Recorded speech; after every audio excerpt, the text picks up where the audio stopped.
kapal tanpa paku besi membuat bangsa Eropa takjub.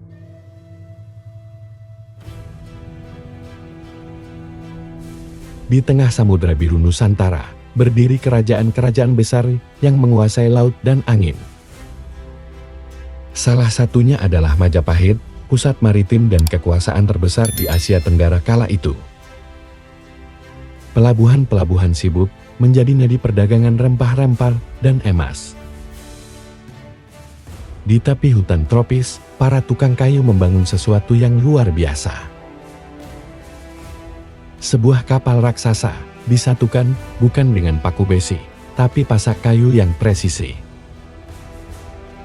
Teknologi yang tak tertulis dalam buku Eropa, tapi hidup dalam tangan para pengrajin Jawa.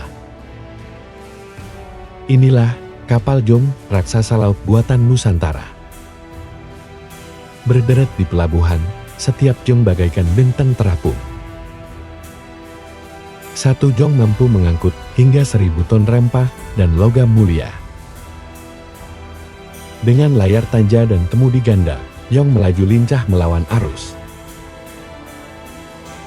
Sementara itu, kapal Eropa masih kecil dan ringkih melawan ombak Nusantara. Mereka menggunakan paku besi yang mudah berkarat di cuaca tropis. Ketika pertama kali melihat jong dari kejauhan, mereka tak percaya apa yang mereka lihat. Tom Piras mencatat bahwa jong lebih kuat dari kapal manapun yang pernah mereka bangun. Perbandingan ukuran pun membuat kapal Eropa tampak seperti perahu nelayan. Ketakutan muncul. Bagaimana bisa kapal dari timur begitu tangguh? Jong tak hanya besar, tapi juga cepat dan gesit di tengah samudra. Komando tegas diteriakkan dari geladak. Para pelaut Nusantara telah menguasai laut mereka.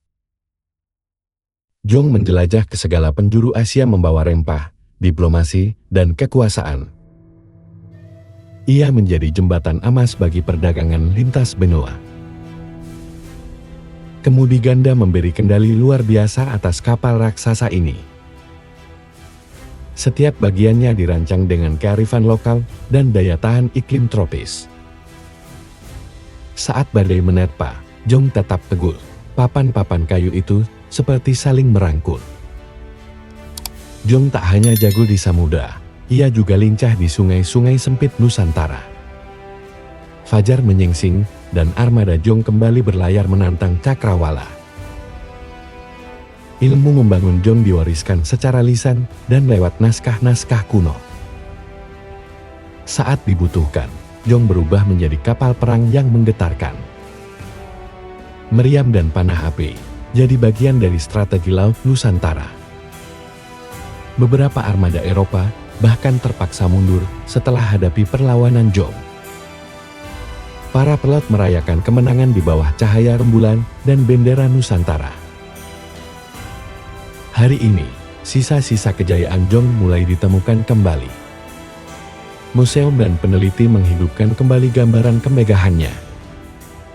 Generasi muda mengenal sejarah bukan hanya dari buku, tapi dari warisan nyata. Pengetahuan itu diturunkan bukan hanya sebagai teknik, tapi sebagai jati diri. Kini, jong kembali mengarungi laut sebagai simbol kebanggaan bangsa.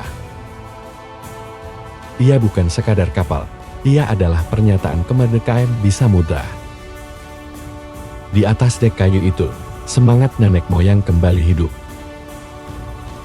Dari jong hingga kapal modern warisan teknologi maritim tak pernah padam. Samudra tetap bergelora, tapi kita pernah menjadi penguasa di atasnya. Jong Jawang, saksi kejayaan maritim yang membuat dunia bergetar.